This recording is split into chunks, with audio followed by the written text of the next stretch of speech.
saya posting tadi pagi dalam pesan-pesan iman. Memang 1 minggu bahkan 2 hari atau 3 hari berturut-turut tak kalah isu tentang kasus corona atau virus corona yang begitu mendunia, dan kami pendeta-pendeta, saya banyak berteman dengan grup-grup pendeta, dan terjadi kegoncangan iman yang luar biasa. Akhirnya terjadilah pendeta yang beriman dan berhikmat. Ada yang satu beriman dan satu berhikmat. Ya, jadi begitu pengertiannya. Dan ini akan membawa jemaat Tuhan pada kebingungan. Dan saya memilih menjadi orang beriman. Saya memilih menyampaikan semua pesan-pesan kebenaran itu dalam konteks pesan iman, karena memang yang ditulis di Alkitab yang menyelamatkan kita itu iman kepada Tuhan, dan semua firman Tuhan yang ada di dalam Alkitab itu mengandung janji-janji yang dimulai dari hidup orang-orang beriman. Bapak Ibu yang dikasihi Tuhan, karena itu pagi hari ini kita akan membahas tentang iman yang menjadi landasan kita, sehingga kondisi-kondisi dunia yang mengkhawatirkan, menakutkan, ya dikatakan sangat menakutkan hari-hari ini, itu tidak menimpa kita. Karena waktu kita takut, sebenarnya kita itu sudah kalah. Tuhan tidak pernah memberikan kepada kita roh ketakutan, tapi Tuhan memberikan kepada kita roh keberanian.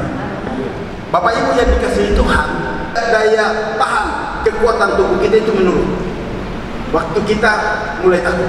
Tapi jika kita mulai berani, sebenarnya selemah apapun juga kita, itu roh kita akan membangun hati kita, membangun pikiran kita, membangun rasio kita untuk kita menjadi orang yang kuat. Bapak Ibu yang dikasihi Tuhan, mari kita buka firman Tuhan. Ibrani pasal 11 ayat 1. Kita akan bicara dulu tentang iman. Dan saya yakin betul kita akan mengerti antara orang berhikmat dan orang beriman.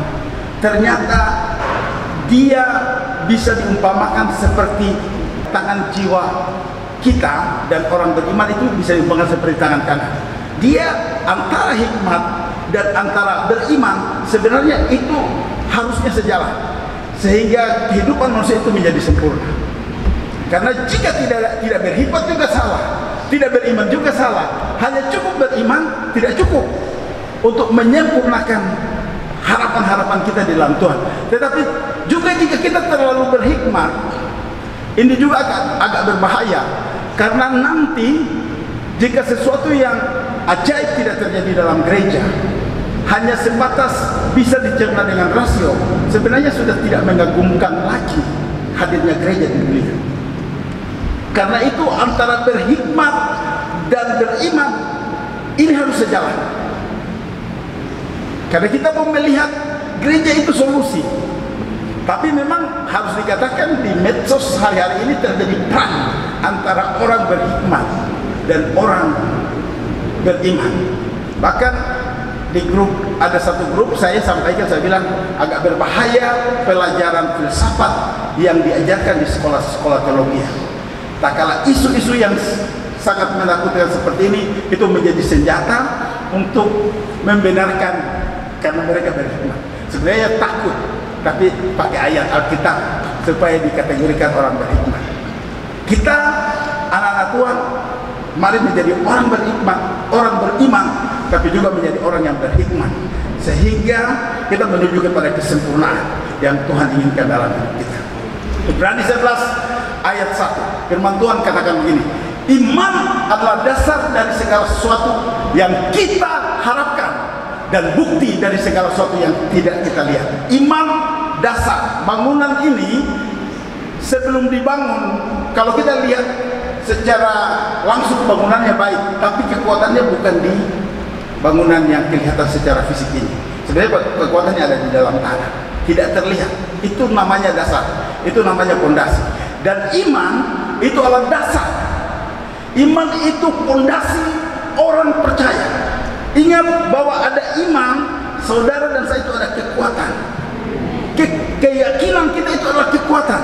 Jika kita kehilangan iman, kita kehilangan kekuatan, maka kita tak berdaya menghadapi musuh selemah apapun juga. Memang pemberitaan tentang virus corona itu mendunia dan korban berjatuhan di mana saja. Tapi kan tadi firman Tuhan dengan jelas dibacakan di dalam Mazmur 91 bahwa walaupun 1000 jatuh di sisi kananmu, 10.000 di kirimu, atau bala sampar, penyakit dan semua kesulitan datang menimpa kita, tapi kalau Yesus jadi tempat perlindungan kita, Dia pasti jaga kita. Amin. Hari ini saya ingin membagikan untuk bisa membedakan cara beriman dan cara berhikmat yang baik, sehingga gereja tidak saling menyerang dan gereja tidak kehilangan kuasa Tuhan, tapi gereja juga tidak jadi bodoh, dan gereja juga tidak menjadi lembaga di mana mencari alasan-alasan untuk sebuah pembenaran. Tak kala terjadi isu, terjadi masalah yang terjadi hari-hari ini. Jadi gereja tak kala dia tidak punya kemampuan menangkal virus corona, dia pakai ayat-ayat berhikmat. Dan itu bahaya. Itu sebenarnya menyerang Tuhan, kedaulatan Tuhan. Tapi jika dia tidak berhikmat, dia hanya pakai ayat-ayat firman Tuhan dan dianggap bahwa dia lebih benar, itu juga tidak. Bapak Ibu yang dikasihi Tuhan, kita lihat Roma pasal 1 ayat 17. Roma pasal 1 ayat 17. Ini suratan Rasul Paulus kepada jemaat Roma itu dimulai dengan topik-topik iman. Bahkan hampir sebagian besar isi suratan Roma itu bicara tentang iman. Ada contoh-contoh iman. Ada Abraham di sana diceritakan dalam pasal 4. Ada pasal 8 lebih hebat lagi. Ayat 31 sampai 39 itu sangat jelas sekali. Topik tentang iman. Kita lihat Roma pasal 1 ayat 17, sebab di dalamnya nyata kebenaran Allah yang bertolak dari iman dan memimpin kepada iman, seperti ada tertulis, orang benar hidup oleh iman. Sekali lagi kita baca sama-sama bagian terakhirnya. 1, 2, 3. Orang benar akan hidup oleh iman. Ada amin? Amin. Orang benar hidup oleh iman. Orang benar akan hidup oleh iman. Ayat ini punya dasar yang sangat jelas. Karena Rasul Paulus sebelum dia menjadi Rasul Tuhan, itu dia adalah salah satu tokoh Yahudi dalam agama Yahudi, tapi dia punya warga negara Roma, punya warga negara ganda. Dia warga negara Yahudi juga, tapi dia warga negara Roma. Di waktu dia pegang warga negara Roma, dia punya kuasa untuk melakukan hal-hal yang menyangkut tentang aturan-aturan yang berlaku di negara Roma, termasuk di negara jajahan Yahudi. Israel sama itu dijajah oleh Yahudi. Dan Paulus punya kartu as untuk membungkam pengikut-pengikut Kristus. Sehingga diterangkan bahwa Paulus melakukan banyak kejahatan mengenai gereja, termasuk Paulus menjadi saksi waktu Estefanus dilempar di raja batu. Tapi waktu Paulus membawa surat kuasa itu untuk masuk ke Yerusalem lewat Damsyik, Tuhan menampakkan diri kepada dia. Dan waktu Paulus sudah bertobat, dia menerima Tuhan, dan suratannya khusus kepada jemaat di Roma itu bicara tentang iman dan hikmat. Sangat jelas sekali.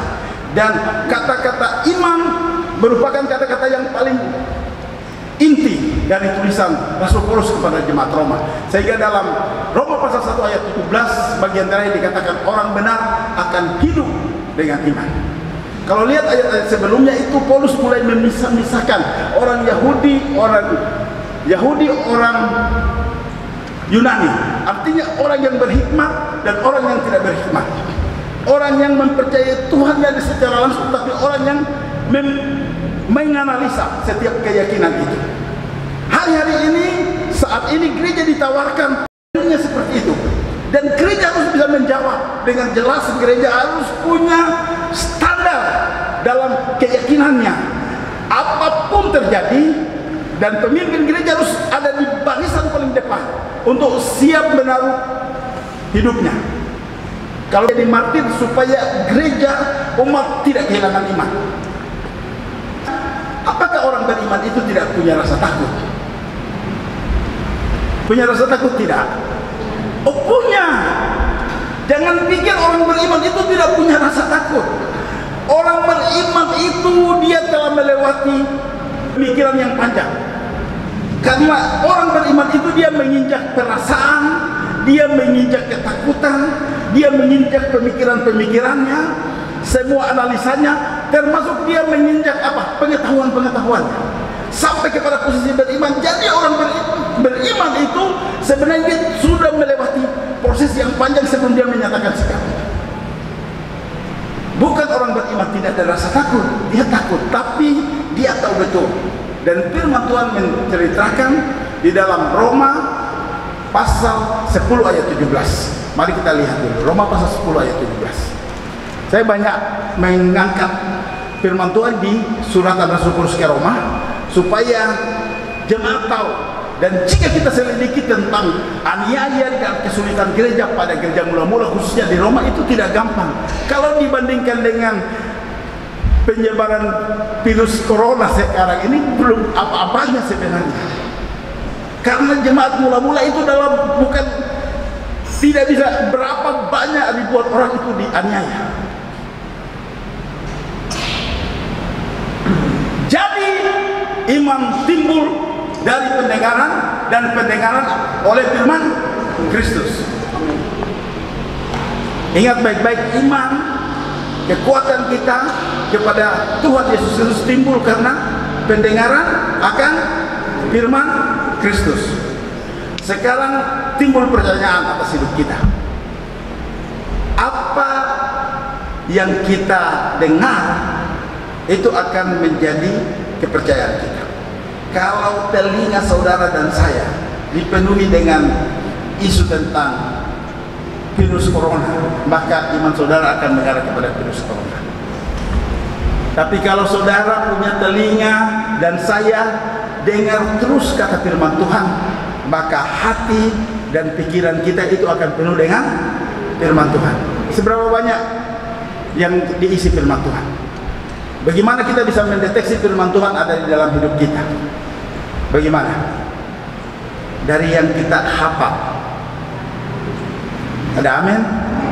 Kalau saudara dan saya tidak hafal apa-apa, pasti virus corona dia akan masuk. Benar? Harus dihafal firman Tuhan. Tidak boleh dari masuk telinga kanan keluar telinga kiri.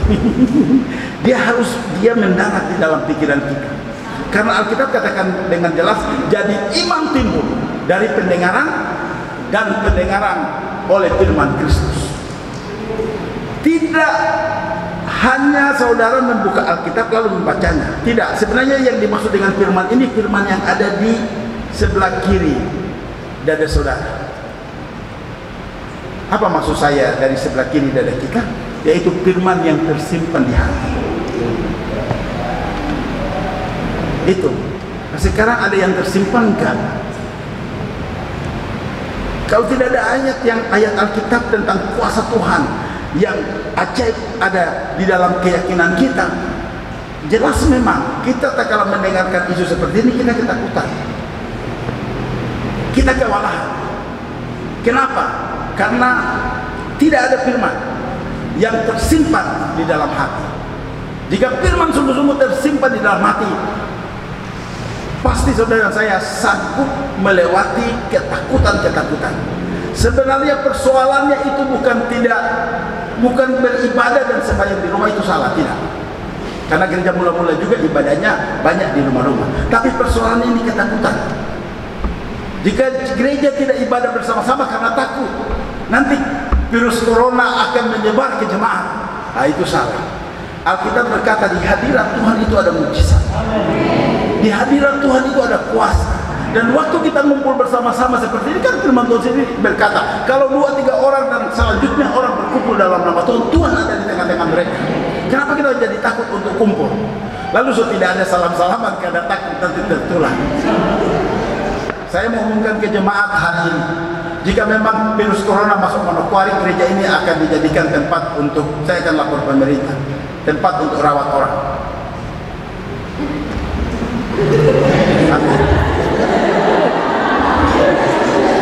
Dan saudara semua akan menjadi tenaga sukarela. Gereja identik dengan kepedulian. Amin. Ya, Kakak Levis daftar semua ini dan bawa ke pemerintah. Kita menyediakan ratusan tenaga sukarela dari Penuai untuk menolong sesama. Ini waktu-waktu yang strategis bagi gereja untuk menunjukkan identitasnya. Karena gereja ini bukan datang dari dunia. Gereja ini datang dari sorga. Firman Tuhan katakan di dalam Matius pasal 16 ayat 18-19. Kita buka. Aku pun berkata kepadamu, engkaulah Petrus, di atas batu karang ini aku mendirikan jemaatku, dan alam maut tidak menguasainya. Jelas sekali kan? Gereja dibangun supaya alam maut tidak bisa menguasai. Kenapa cuma virus corona kita takut? Gereja bagaimana itu? Saya akan mengajar tentang antisipasi secara iman. Saudaraku, di Alkitab itu sangat tertulis dan banyak contoh-contoh yang sangat jelas. Waktu orang-orang beriman, Tuhan menyediakan antisipasi tingkat tinggi. Tuhan bukan biarin kita mati konyol, tidak. Abraham waktu Tuhan uji dia, menguji imannya, itu disuruh pergi mempersembahkan Ishak di atas gunung. Lalu dalam perjalanan jauh, 3 hari mereka berjalan. Sudah 3 hari, kira-kira masih ada 3 jam lagi. Abraham bilang sama bujangnya, kamu tinggal di sini karena saya dengan anak ini akan pergi mempersembahkan korban kepada Tuhan. Dan saudara ketahui, sementara jalan, Ishak tanya, Bapak, ini ada api, ada kayu saya pikulin, ada barang-barang yang menjadi pendukung untuk persembahan, tapi dombanya di mana? Abraham jawab, apa? Tuhan menyediakan. Lalu mereka naik ke atas gunung dan sampai di atas. Ishak itu sudah sangat kuat, kira-kira 30 tahun. Dan Abraham itu, Alkitab menceritakan Ishak itu lahir waktu Abraham sudah umur 99 tahun. 99 tahun mendapat pesan dari Tuhan bahwa Sarah akan mengandung. Lalu 100 tahun pas melahirkan. Umur Abraham 100 tahun, lahirlah Ishak. Jadi 130 tahun kekuatannya dengan 30 tahun, ya jelas. Tapi waktu Abraham mulai ikat Ishak, Ishak tak berdaya. Ishak bukan tidak kuat, bagi Ishak sekali sepak saja papa itu akan maling tuang, orang Manado bilang. Tapi dia kesepian. Dan waktu menit-menit yang menegangkan, Abraham harus menyembelih Ishak untuk membunuh Ishak jadi persembahan. Tuhan mencegah. Orang beriman itu ada antisipasi dari Tuhan. Amin. Kenapa kita takut? Bukan berarti saya harus kasih tahu sama jemaat yang dikasihi Tuhan. Jika memang saudara mendengarkan pesan dari orang-orang lain bahwa obat apa itu, kloroquine, toh itu katanya kalau minum itu supaya sembuh, saudara beli dan simpan di rumah. Jika rasa leher gatal dan sebagainya, minum. Itu juga antisipasi. Jadi itu juga hal-hal yang bersifat fisik yang kita nanti siapin, itu juga antisipasi. Kita tidak bisa tidak menggunakan akal, tapi keyakinan kita tentang Tuhan tidak boleh pudar oleh tantangan apapun juga. Amin. Keyakinan kita bahwa Tuhan akan tolong kita, lalu hal-hal pendukung, unsur-unsur pendukungnya itu harus kita siapin. Kalau boleh tiap pagi bangun minum air panas, yang 1 gelas besar agak panas, berapa jam lagi atau berapa waktu lagi minum lagi. Jangan kondisi bikin saudara minum es terus. Dan saudara itu sebenarnya saudara membawa diri saudara dalam pencobaan. Ya, itu seperti itu. Jadi itu maksudnya antisipasi. Bukan, oh karena saya antisipasi Bapak Eben sudah bicara tentang iman, kalau begitu saya di dalam gereja saja berdoa terus. Saya ibu yang dikasihi Tuhan, jelas sekali firman Tuhan mengatakan bahwa gereja itu adalah perwakilan Allah di muka bumi ini.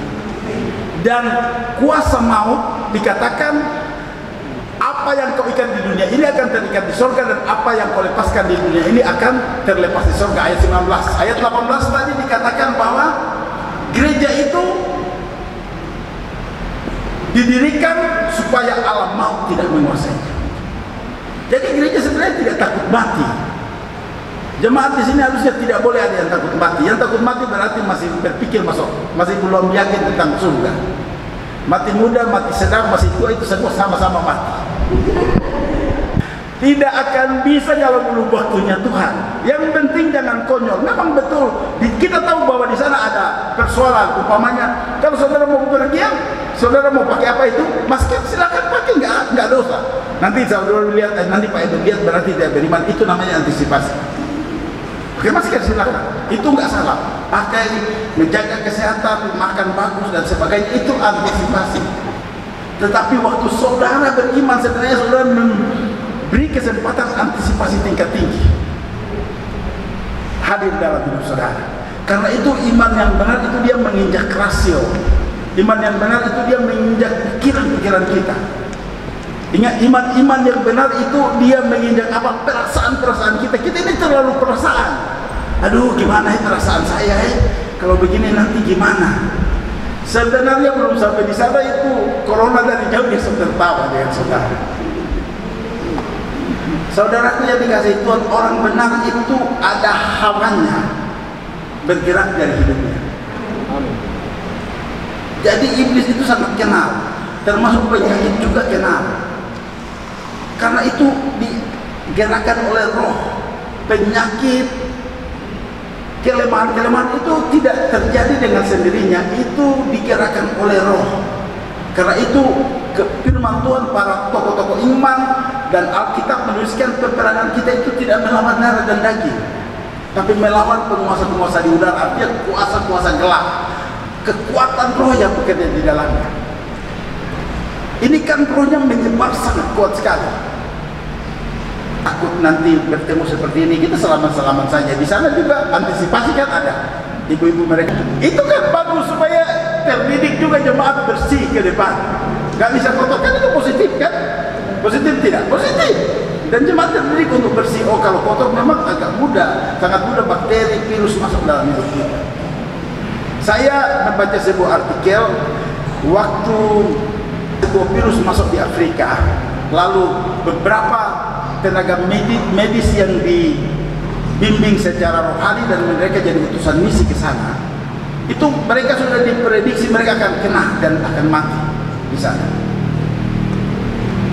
Lalu misi Amerika itu mengirim mereka di sana, dan sampai di Afrika mereka memang menangani orang-orang yang kena virus itu.